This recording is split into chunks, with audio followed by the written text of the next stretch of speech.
L'État répond-il aux aspirations des ouvriers sous le Second Empire après le 25 mai 1864 ?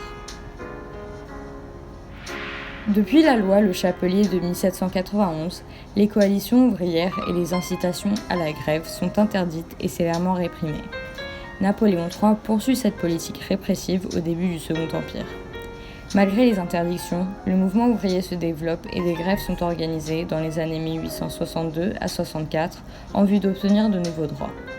Sous la pression, Napoléon III assouplit sa politique sociale et donc, le 25 mai 1864, la loi Olivier d'Émile Ollivier est votée.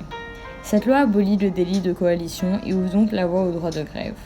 Elle n'instaure pas directement ce droit, mais le dépénalise, seulement à certaines conditions qui sont de ne pas empêcher le travail des non-grévistes et de ne pas commettre d'actes de violence. On sait qu'il y eut quand même des mouvements de grève avant cette date, mais ces derniers étaient illégaux et se terminaient souvent en sang. On pourrait prendre comme exemple la révolte des Canuts qui réclamait un accord sur les prix de production à Lyon en 1831, puis en 1834. Cette révolte s'était transformée en bataille urbaine et a fait des centaines de morts. Même si cette loi représente une avancée sociale, elle reste limitée et ne répond donc pas à toutes les attentes du mouvement ouvrier. En effet, le droit de réunion n'est toujours pas reconnu. Malgré cela, la loi constitue une avancée sociale majeure pour les travailleurs et elle mènera à l'inscription du droit de grève dans le préambule de la Constitution en 1946.